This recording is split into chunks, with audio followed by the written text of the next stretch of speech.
No vídeo sobre ética argumentativa, explicamos como Hoppe, a partir de premissas básicas e simples, deduziu parte significativa da ética libertária a partir de regras a priori. Toda justificativa para autopropriedade, para propriedade privada de terrenos e objetos, pode ser claramente derivada a partir da ética argumentativa. Ou seja, usando um mecanismo similar à praxeologia proposta por Mises, Hoppe conseguiu derivar grande parte dos princípios da ética libertária justnatural, definidos desde Locke, Rothbard e outros. A partir do trabalho de Hoppe, Kinsella aplicou o princípio legal do estopel a essa visão filosófica e, com isso, derivou mecanismos de resposta à agressão similares ao PNA, descrito por Rothbard. O estopel, que é um princípio jurídico próprio da common law, mas não tem uma tradução direta para o nosso sistema legal da civil law, muito menos para o português, mas que pode ser aproximado pela expressão doutrina dos próprios atos, que eu já ouvi em algumas vezes, mas não é muito comum aqui não. Significa que você não pode alegar algo em um processo que contrarie frontalmente uma ação sua. Seria algo equivalente à contradição performática que falamos no vídeo sobre ética argumentativa. Quando alguém fala, eu não sou proprietário de mim mesmo, o fato de tal pessoa argumentar isso, esse ato pessoal, automaticamente torna inválida a afirmação feita. Mas Kinsella vai além e coloca aqui, se alguém comete um ato agressivo, por exemplo, mata alguém, ele não pode alegar que não aceita a morte como punição, visto que aplicou exatamente essa ação à pessoa que o matou, doutrina dos próprios atos, ou estopel. Dessa forma, justifica-se a proporcionalidade na resposta e o PNA como um todo, de forma similar ao proposto por Rothbard. Em última análise, define-se a pena para uma agressão como proporcional à agressão sofrida. Em direito, chama-se isso de lex talionis, ou lei de talião, olho por olho, dente por dente. Kinsella, porém, argumenta que, como a punição jamais irá restituir a vítima a seu estado original, cabe a essa escolher a punição, ou seja, ao contrário de Rothbard, que entendia a proporcionalidade como um limite máximo da punição, Kinsella vê a proporcionalidade como um limite mínimo para essa punição. Como expliquei, não é de se estranhar que a derivação dessas regras a priori chegue em conclusões similares a observações a posteriori de práticas jurídicas libertárias correntes. Jusracionalismo leva inevitavelmente ao jusnaturalismo. Se há mecanismos lógicos, racionais, que geram regras de dever ser, é natural que observemos essas regras de dever ser na sociedade. Portanto, do ponto de vista jusnatural, elas estarão lá. Mas observo que o direito jusnatural vai além do proposto por Rothbard e Kinsella. É muito prevalente a tese que a lei de talião, ou seja, olho por olho, apresenta problemas na prática, motivo pelo qual é inevitavelmente abandonada em sistemas jurídicos de todos os tipos. Se tal efeito é observado na prática, se a lei de talião não é comum em sistemas jusnaturais de justiça, deve haver uma lógica subjacente a priori que justifique isso. Nesse vídeo, vou traçar as linhas mestras para a demonstração, por regras a priori, da maior parte das considerações que já expressei em meus vídeos sobre a justiça libertária, particularmente a necessidade de arbitragem, ou seja, a impossibilidade da autotutela, da compensação por uma agressão ser feita exclusivamente pela vítima e seus prepostos, ou seja, vou demonstrar que é preciso uma terceira parte, além da vítima e agressor, para manter um ordenamento social estável e perene no tempo. Além disso, pretendo demonstrar a impossibilidade de qualquer pena que não seja de indenização. Estou ciente que se trata de uma afirmação ousada, porém, usando o jusnaturalismo como uma lanterna guia, creio ser capaz de, ao menos, esboçar tal argumento.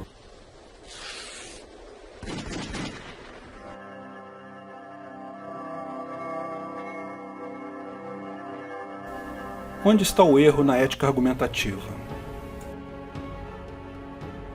Não estou dizendo que a ética argumentativa está errada, não é isso. Mas esse é o elemento que planejo introduzir para derivar outros conceitos além do que já foi descrito por Hoppe e Kinsella, o conceito do erro. Antes de mais nada, o ponto central da minha tese é que deve-se reconhecer que nossas ações possuem um nível de incerteza ou erro. Vou usar o termo erro daqui para frente, mas tenho em mente que me refiro tanto ao erro discreto quanto à incerteza contínua. O erro pode estar presente em todas todas as nossas ações, sejam ações físicas, como aplicação de força em algo, seja nossa argumentação. Embora sejamos donos do nosso corpo, todas as nossas ações embutem algum grau de erro. Isso não afeta a praxeologia em si, porque erros e imprecisões de muitas ações ao longo do tempo tendem a se anular e não gerar diferença significativa. Porém, quando se trata da avaliação de uma só ação ou de um pequeno conjunto de ações, tais erros precisam ser considerados. Do ponto de vista da atuação física, temos como limites a capacidade e a precisão do nosso sistema muscular e nosso esqueleto, bem como as limitações dos nossos sentidos. Do ponto de vista argumentativo, temos que reconhecer que a linguagem é uma ferramenta com limitações. Embora seja a ferramenta mais engenhosa criada pelo ser humano, é notório que, muitas vezes, falamos algo que não somos totalmente compreendidos pela outra parte. Algumas vezes isso se dá porque erramos ao escolher as palavras, outras vezes porque quem ouviu não foi capaz de compreender as palavras, outras vezes ainda porque palavras têm conotações levemente diferentes devido à cultura, ou seja, a maior parte das vezes, quando há erro de comunicação, ocorre um conjunto desses três elementos. O ponto importante é que isso faz com que exista uma diferença entre as nossas intenções e o resultado das nossas ações. Tal erro pode ser pequeno ou grande, depende da situação. Para facilitar o entendimento, vamos imaginar, por exemplo, uma situação em que um homicida resolve matar sua vítima. Para isso, ele aponta a arma para essa vítima, puxa o gatilho, atingindo a vítima no coração e a matando. Esse é um exemplo em que a intenção do homicida está perfeitamente alinhada com o resultado obtido. Não ocorreu nenhum erro. Ele queria matar a vítima e o fez. Mas podemos imaginar igualmente que a sua mão escorregou um pouco da arma, ou a mira da arma esteja ruim, ou a vítima se mexeu na última hora, e isso fez com que ele não causou nenhum dano à vítima. A vítima sequer sabia da presença do homicida, sequer ouviu o tiro, nem ficou sabendo da tentativa de assassinar. É um caso em que a intenção dele era a morte da vítima, mas por erro o resultado foi zero. Lógico, isso é um caso extremo e um contínuo. Por exemplo, a intenção poderia ser matar, mas ele acertou um tiro no braço, a vítima perdeu o braço, ou acertou de raspão, enfim, qualquer gradação aí é possível. Mas há uma terceira possibilidade. Você está andando na rua e vê alguém que julga ser um velho amigo seu. Resolve cumprimentar seu amigo efusivamente, falando alto e abraçando ele com força, pois não o vê há muito tempo. Ocorre, porém, que essa pessoa não é o seu amigo, mas um paciente cardíaco grave, que se assusta com a sua efusividade, um estranho falando alto e abraçando no meio da rua, a pessoa tem um ataque cardíaco e vem a óbito. Sua intenção, novamente, foi totalmente descolada do resultado obtido. Lógico, isso de novo é um caso extremo e um contínuo. Por exemplo, ele pode não morrer, pode passar mal de susto e ter complicações, você pode esbarrar em alguém na rua, machucando o braço da pessoa, também sem intenção, enfim, todo um contínuo de possibilidade. Embora Kinsella tenha dado grande enfoque na primeira situação, em que não há erro algum, ou há um erro muito pequeno, o resultado obtido pelo agressor era o pretendido, deve-se observar que há toda uma gama de níveis de erro possíveis aí, entre a intenção do agressor e o resultado obtido. No caso de haver divergência entre a intenção do agressor e o resultado obtido, em qual parâmetro devemos apoiar a proporcionalidade da punição? Repare que não podemos usar o resultado, porque, pela lógica do Kinsella, a punição deve ser proporcional à intenção do autor, visto que toda a lógica do Estopel baseia-se na tese que ele admitiu tal violação como aceitável e escolheu colocar a vítima em uma posição de escolha restrita. Mas se o autor gerou um resultado pior que a sua intenção, ele não admitiu em momento algum aceitar tal violação como aceitável, nem escolheu colocar a vítima em tal situação. Tal fato ocorreu devido ao erro. Repare que o erro não está necessariamente só do lado do autor. O atirador pode ter escorregado a arma, mas a vítima não se mexesse, talvez ainda teria morrido. Você foi cumprimentar efusivamente a pessoa que supôs ser seu amigo, mas ela só faleceu porque tinha uma predisposição cardíaca. O erro pode ocorrer exclusivamente na ação do autor, exclusivamente na ação da vítima, ou ainda por evento externo fora do controle de ambos, ou, o que é mais comum, um pouco de cada um desses itens. Mas é totalmente inaceitável punir apenas a intenção do autor, visto que o prejuízo imposto à vítima é totalmente independente da intenção. Não importa se o cara queria ou não, ele causou danos à sua propriedade. Quando há erro envolvido em uma ação, a ação é percebida pelo autor diferente da ação percebida pela vítima. Lógico, o erro pode estar em qualquer um dos lados, em ambos os lados ou em nenhum deles, mas isso não muda o fato que a mesma ação é vista com proporções diferentes por agressor e vítima. A partir disso, qualquer ação tomada usada unilateralmente pela vítima para reparar o dano percebido por ela, vai ser interpretado como desproporcional pelo autor, e qualquer proposta feita pelo autor para reparar a vítima será visto como insuficiente por esta, ou vice-versa. No momento que há erro, torna-se imperativo que exista um árbitro, um terceiro, que possa avaliar o caso de uma perspectiva diferente dos diretamente envolvidos. Mesmo que autor e vítima tenham suas agências de segurança própria, não se pode resolver o caso de forma justa apenas vendo um dos lados. A vítima vai buscar reparação pela agressão conforme percebido por ela, porém isso será desproporcional para o autor, que, usando a exata mesma lógica, irá buscar reparação pelo diferencial de agressão que ela percebe como injustificado. Isso fatalmente levará a um ciclo de violência mútuo, que, quando colocamos que a própria punição está sujeita a erro, levará à violência descontrolada. Como nossa premissa inicial coloca que um ordenamento social, uma ética libertária, só é válida quando não leva à violência descontrolada, porque isso implica em um arranjo não perene no tempo, se torna imperativo que consideremos os erros nessa situação. Apenas uma terceira parte é capaz de avaliar o erro nesse caso. Note que, no momento que se admite a possível existência de erros, mesmo que não existam no caso concreto avaliado, torna-se imperativo recorrer à terceira parte, posto que qualquer uma das duas partes pode alegar isso a seu favor. Mas a coisa vai além disso. Mesmo um árbitro isento, escolhido de comum acordo pelas partes, está sujeito a erros. Justiça é uma atividade sujeita a erros. Falamos sobre as incertezas das evidências, incerteza dos fatos, incerteza do direito, no vídeo sobre a justiça privada. Portanto, o julgamento como um todo e a punição também estão sujeitos a erro. É preciso uma forma de evitar que, novamente, um erro seja percebido por uma parte como punição excessiva e injustificada, portanto, como uma nova agressão contra si. É preciso que a punição não seja estímulo para uma nova agressão reparatória, via outro tribunal ou não. A única forma de garantir isso, sem um governo, é pela transição da punição do plano físico para o econômico. Nenhum tipo de reparação de fato retorna à vítima à sua situação original. O dano é infungível. Nem mesmo a opção proposta por Kinsella de escolha livre da punição tem esse condão. Tudo que pode se esperar na reparação da vítima é uma forma de reparação que não enseje mais violência de parte a parte. É a transição da punição física, infungível, tal como a agressão original, para a punição econômica, que é fungível, e onde há ampla possibilidade de penalização não irreversível. Qualquer erro cometido pode ser revertido facilmente, deslocando a discussão do polo físico irreversível para o polo financeiro, fungível e reversível. Existem diversas formas pelas quais a justiça pode ser buscada no momento da reparação de uma agressão, mas a única forma que diminui a violência total e ainda favorece uma reparação efetiva para a vítima é a que considera a indenização punitiva e compensatória, ou seja, a indenização punitiva proporcional à intenção do autor e eventuais erros causados exclusivamente pelo autor, totalmente desvinculada do resultado final da ação. A indenização compensatória, ou seja, a reparação financeira dos danos causados à vítima, que deve incluir todo o prejuízo tido pela vítima, exceto o que deriva de erros desta. Dessa forma, evidencia-se ambos os lados do erro, evita-se causar mais violência ao reparar violência anterior, o que levaria fatalmente a um ordenamento insustentável. Finalmente, deve-se ressaltar um outro ponto que raramente é considerado. Alguns tipos de agressão são pontuais, mas outros tipos têm uma duração no tempo. Para os casos pontuais, por exemplo, alguém deu um tiro em alguém bateu no seu carro, o raciocínio acima é prontamente aplicável. Mas se, por exemplo, alguém invade a sua propriedade e se recusa a sair, se alguém sequestrou você e se recusa a te liberar, há um problema anterior à compensação pela intenção e pelo resultado que tratamos acima. Antes de qualquer coisa, é preciso fazer cessar a agressão. Cabe aqui toda uma outra visão da proporcionalidade totalmente distinta da indicada acima. Para fazer cessar uma agressão, a vítima ou seus prepostos, ou seja, a sua agência de segurança, podem usar usar diversos meios, que podem até envolver violência. Se for usado menos violência que é necessária para fazer cessar a agressão, por óbvio, isso não é adequado, posto que é inefetivo, a agressão persiste. Se é usada mais agressão que a necessária, essa foi feita sem um árbitro terceiro, que, como vimos, é necessário para garantir a efetiva justiça nesse caso. Portanto, pode potencialmente ser vista como agressão adicional. Cai-se no mesmo problema da autotutela. É impossível apenas a vítima e o autor resolverem a questão de forma satisfatória sem o aumento da violência, sem um árbitro terceiro.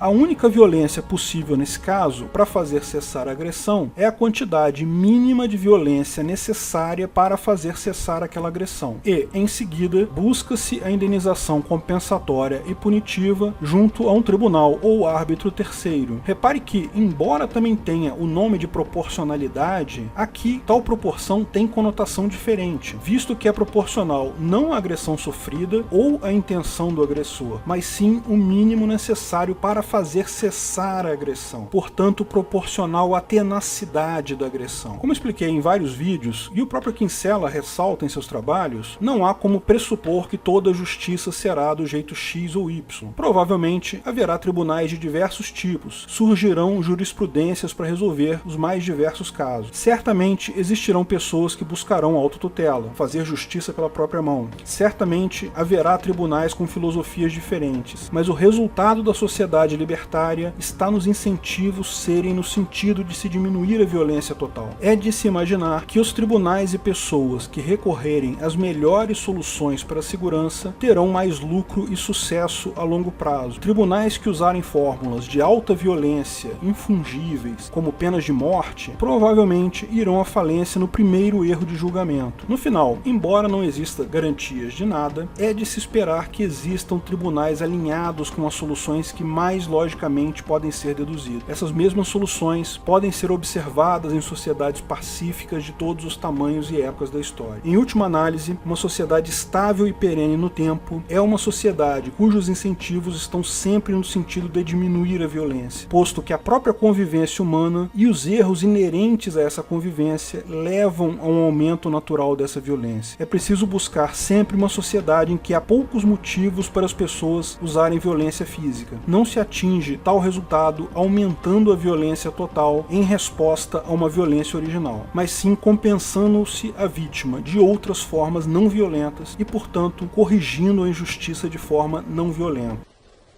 Se você gostou do vídeo, não esqueça de curtir e compartilhar.